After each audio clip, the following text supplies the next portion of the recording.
Welcome, it is me, Kisame Unlimited, and you are watching X, Underground Members X. And in this video, we are doing a top 10 worst boss monsters in Yu-Gi-Oh! That never took off in the game, and they just fell into the ground, and no one liked them, most likely. If you would like to see another top 10 worst or hated segment, don't forget to like the video, and you will see another one next month. So yeah, take the moment out of the day to click that like button, 800 likes, gotta get a cowboy, bing bing. So yeah, it's always extremely helpful because you matter on the channel and you are the one that keeps the shit going. So let's keep it going.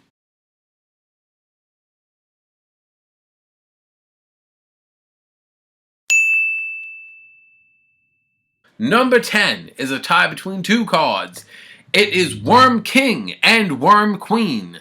Now, Worm King and Worm Queen are terrible because we have cards like Evil Dragon Anata, which is reptile based, but can still destroy shit and do amazing.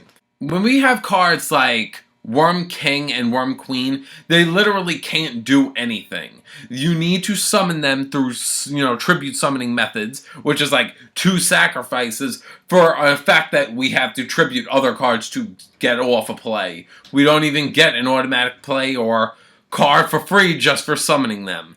They are just terrible. They are not good cards, and if any Worm player you will ever face, you will most likely just see a rank 4 toolbox-based version of Worms. You will never see these boss monsters played against you.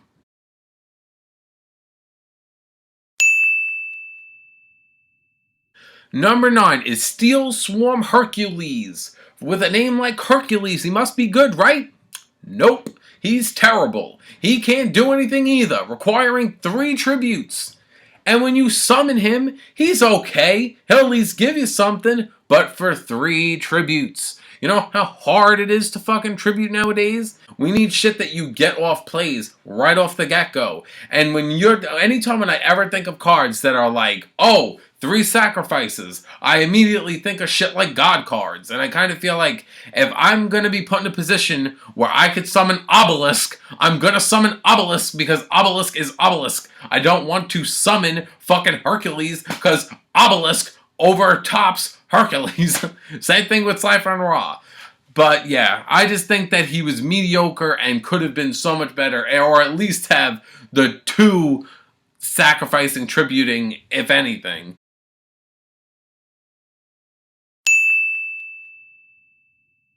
Silent Magician level 8. Pretty fitting, right? Silent Magician level 8 is what beat Dark Magician and Dark Magician Girl because Yugi broke the game and said, Tom's going forward like crazy and she's level 1 to 8 like that. But that's not how the game is. Cards like Silent Magician level 8 are never going to see play because they're so bad. I mean, any normal person would have been like, oh, I'm going to stick with Dark Magician. Like, at least Dark Magician, like I said before, at least he ain't ever lied to me before because this card, it's like, yeah, you're good a little down the road, but I have to play 4 and then wait how many turns with you? Like 4? What are you, perfectly ultimate Great Morph? Who the fuck are you? And, I'm like, you're not even that good when you get up to that form. You're just alright. You're decent. That's it.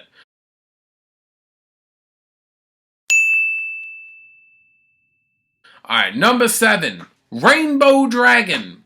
I personally have always loved Rainbow Dragon. Thought it was one of the most beautiful cards that they ever made in the game. However, the effect is terrible. Being able to wait another turn that you have to wait on your opponent and say, oh, I just summoned a 4000 beat stick. Basically normal monster, pass to my opponent.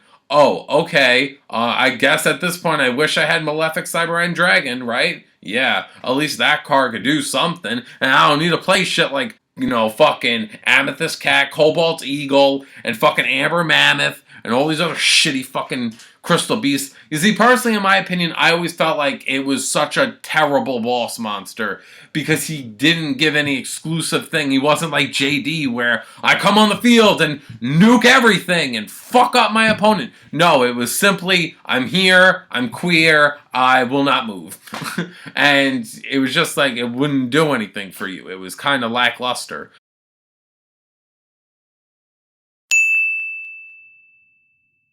Blue Eyes Toon Dragon. Blue Eyes Toon Dragon was technically the ace monster of Toons until they made Toon Dark Magician and Toon Ancient Gear Golem, and Toon Red Eyes, which stole the title from him because they did Toon Blue Eyes' effect better, because Toon Red Eyes gets an additional summon. So does Dark Magician, and Ancient Gear Golem could do piercing, and you can't activate spells and traps. So you have these 3 new versions of Toons, and you're the original boss of Toons, and you're mediocre as fuck. And nobody would even play Dark Magician and Red Eyes to play you because you're shitty. You're useless. And the only way I could see this card ever used is with trade-in. And it's a shame because he was the first, like, big boss monsters of Toons that we'll never see play. I would love to see them errata a card like Toon, Blue Eyes White Dragon, and give it a buff instead of always making cards get a nerf when they're too good. So instead of when a card is too good to give it a nerf, why can't you give a card a buff when it's so terrible? But that's just me.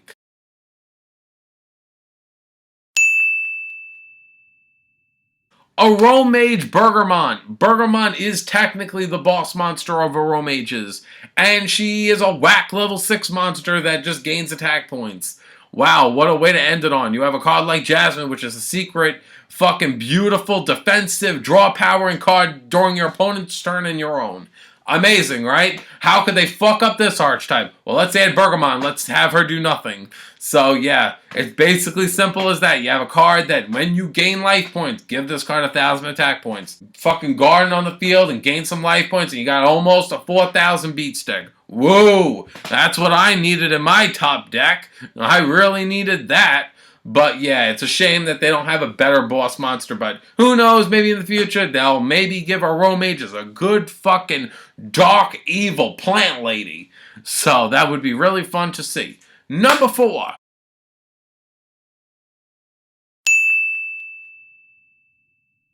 JURRAC TITANO. TITANO, in my personal opinion, I don't have any real strong hatred for him. I just think that you have this card which looks like the biggest, baddest dinosaur that ever graced Ultimate Tyranno in battle and Black Tyranno, and you have a card that's just like gain some attack points. Really? I couldn't have a dinosaur that would just come on the field and nuke everything. I can't have a dinosaur that just comes on the field and just said, this card is God of the Dinosaurs. Fuck your shit. I have all these other cards that I can make shit like Lagi and Goka, but I can't summon a big dinosaur that eradicates everything. It's terrible. Boot.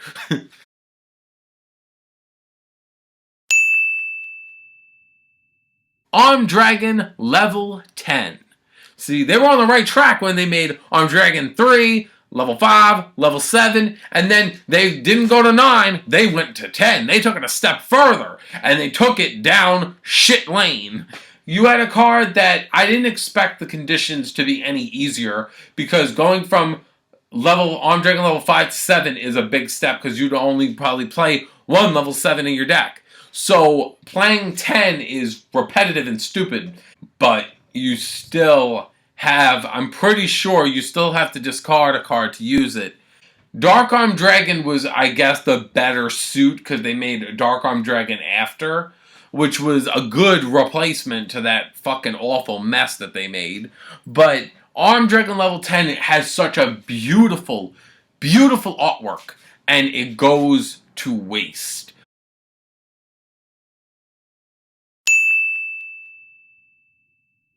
Gate Guardian.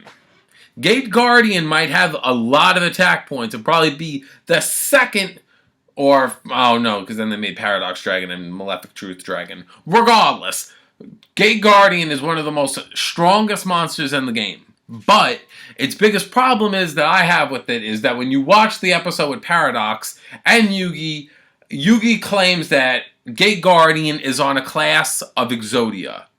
We all know Exodia is a win condition. You have a card that's like Exodia, which is a win condition, and a card like Gate Guardian, which is this one big beat stick and nothing more, nothing less, and ridiculous to summon, with almost no payoff. We made a Could This Be Meta on this channel about how we could make Gate Guardian better, But that's up to Konami to do, not us. But at the same time, Gate Guardian is just a mediocre monster that's a beat stick that serves no purpose, and if you could even be able to summon him at all in a game, even still lose, but overall even be able to summon him is impossible these days.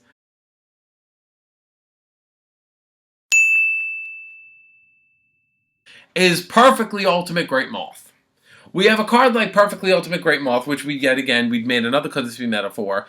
Perfectly Ultimate Great Moth is a card that when you look at it for hands value, it's something that you have to wait for. You need Petite Moth, fucking Cocoon of Evolution, and you need to wait like 4 or 5 fucking turns.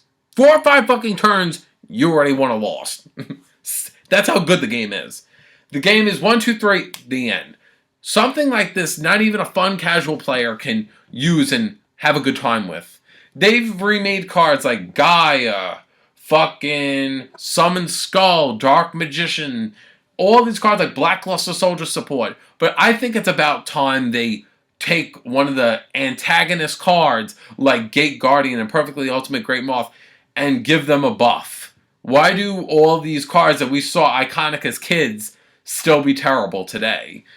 So basically, those are the cards that I think are the worst boss monsters in Yu-Gi-Oh! I wasn't able to look up every single boss monster in Yu-Gi-Oh! And there are obviously a lot more. If you have any opinions of cards that you think are the worst boss monsters in Yu-Gi-Oh!, comment them in the comment section below. And I will check them out. And if you think any of the cards on my list are bullshit, leave them in a comment as well. Say, oh, I think that this could be used with this, so that card could be good, like Hercules, and I'll be like, uh-huh. Mm-hmm. My opinion. But yeah, hopefully you guys enjoyed this video, and I will be signing out. So, oh my god. Bald. Spidey, you gotta fix me. Gotta look nice. Gotta look nice. I look like Cat in the Hat right now. Cat in the Spidey. So yeah, hopefully you guys enjoyed this video and telling me if you personally thought that. I'm gonna stretch Spidey out. Fuck. You gotta tell me in your personal opinion if you think that these cards are the worst boss monsters in the game. I think they are, but the moral is not what I think, but what you think. I upload every Tuesday, Thursday, Saturday, and Sunday, so stay tuned for more videos from me, and get cowboy the like buttons if you haven't already. If you see that like goal isn't at 800, make the difference. You make the difference and click it. Alright, so I hope you guys all have a great day, and I will be bringing you another top 10 hated or worst in the near future, as long as you like it. So yeah, have a great day, and I will see you in a future video. Bye!